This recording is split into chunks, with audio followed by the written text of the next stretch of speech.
Nah, kemudian kalau kita lihat sebuah studi yang dilakukan oleh IBM, ya, IBM Institute of Business Value tahun 2008 ya, terhadap 765 CEO secara global ya, secara dunia, mereka mengatakan bahwa perusahaan yang sukses itu ya menekankan pada konsistensi dan stability. Jadi bisnisnya di dalam bisnis modelnya itu 2 kali ya dibandingkan dengan yang sukses itu ternyata yang sukses itu dapat 2 kali lebih besar ya finansialnya. Di efek dari penggunaan atau memperhatikan ya sebuah bisnis model yang terus bergulir update gitu ya. Jadi itu ternyata memberikan keberhasilan ya tentunya secara finansial ya. Jadi keberhasilan banyak komponennya. Performance dari sebuah perusahaan itu bukan hanya keuangan, tapi misalkan kecepatan pertumbuhan ya, jumlah penjualan. Meskipun jumlah penjualan tinggi belum tentu profit tinggi, tapi itu sebuah ukuran dalam perusahaan. Nah, kemudian studi ini juga menunjukkan bahwa sukses dalam sebuah perusahaan itu merupakan berhubungan dengan bagaimana mendiferensiasi dari produksi ya yang nantinya akan mengenforce sebuah perubahan yang diimplementasikan dari ide-ide yang inovatif ya. Jadi ide-ide inovatif biasanya masuk ke value creation di dalam bisnis model. Oke. Nah, jadi bisnis model itu memungkinkan ya para manajer itu fokus pada aspek yang mereka harus bertanggungjawabkan.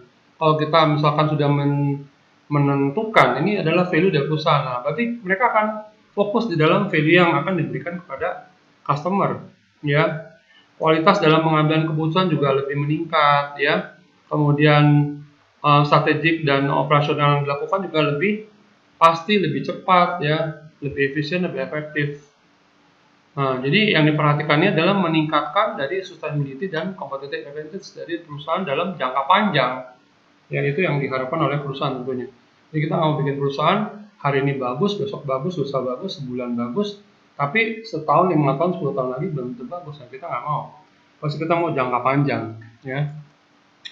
Nah, bisnis model ini secara konseptual dan secara komprehensif merupakan sebuah manajemen tool, ya, kata McKinsey, ya, untuk perusahaan di mana mereka dapat membedakan perusahaan mereka dengan kompetitor. Jadi ini yang menyebabkan suatu perusahaan itu berbeda. Boleh sama-sama jual ayam goreng, boleh sama-sama jual burger, tapi ternyata masing-masing punya keunikan. Ya, kalau kita lihat sekarang ini banyak sekali perusahaan food and beverages itu ya head to head ya, produknya mirip sekali.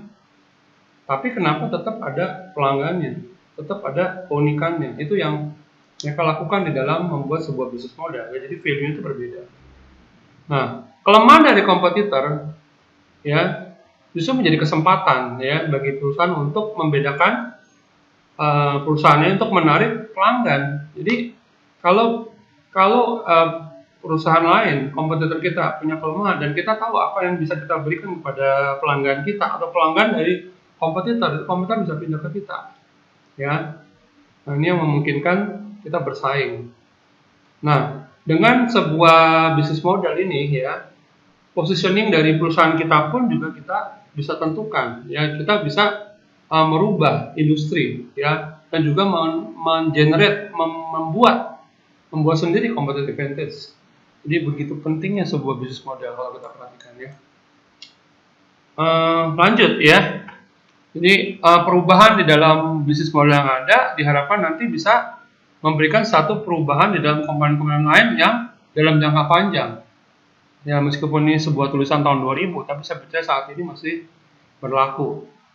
Karena nggak ada perusahaan yang bisnis modelnya itu tetap dari 5 tahun lalu begitu. Kenapa? Karena dunia berubah, teknologi berubah, konsumen juga berubah, teknologi di dalam marketing juga berubah. Jadi kita banyak sekali yang perubahan yang menyebabkan apa?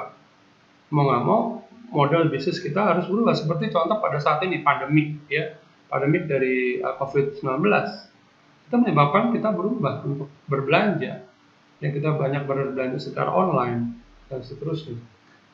Nah, hampir semua perusahaan itu melakukan adjustment, ya, mengadjust bisnis model yang ada untuk berperan serta dalam teknologi yang ada. Jadi kita nggak bisa diem-diem aja, kita nggak ikutan gitu. Kita harus mengikuti keadaan dunia saat ini. Ya, bukan kita mengikuti arus dalam arti negara, tapi justru dunia ini berubah karena keadaan yang berubah, teknologi berubah. Ada sosial media, dulu orang nggak pakai, sekarang pakai sosial media. Ada influencer, dulu orang nggak pakai influencer, sekarang pakai influencer. Makanya ini terjadi perubahan-perubahan di dalam banyak hal ya di dunia ini, dan kita harus mengikuti sebagai perusahaan yang tetap mau eksis secara jangka panjang, ya. Nah, katanya ada sekitar 70% perusahaan mengatakan bahwa bisnis model ini secara radikal berubah ya untuk tetap kompetitif. Ini menurut sebuah riset IBM, ya. Oke, ini contoh ada Dell Company ya. Dell Company itu perusahaan perakitan komputer ya. Dulu Dell itu ya, konon perusahaan yang dibuka di garasi gitu ya. Michael Dell ini mulai tahun 84 yang menjual komputer di mana orang lain belum melakukan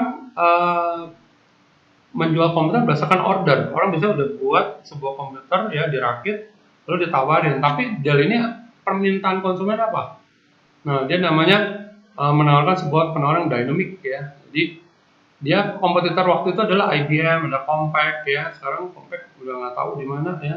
IBM udah tutup ya sebagai perusahaan yang produksi hardware. Nah, Dell ini waktu itu berkompetisi dengan perusahaan-perusahaan yang sudah eksis dengan cara menangkap kebutuhan konsumen ya. Kita lanjut aja ya.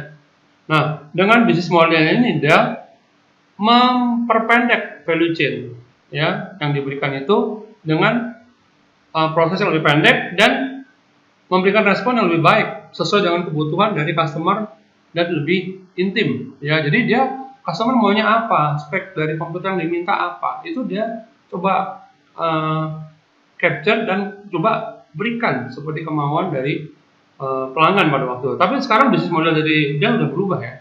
Dia nggak seperti itu lagi. Dia sekarang udah seperti IBM yang zaman waktu itu. Dia merakit, membuat, ya malah bukan merakit, ya membuat desktop atau laptop ya, dan ditawarkan ke konsumen. Jadi konsumen mengikuti, bukan memberikan permintaan. Ya, ini yang terjadi saat ini. Balik lagi, bisnis modelnya berubah.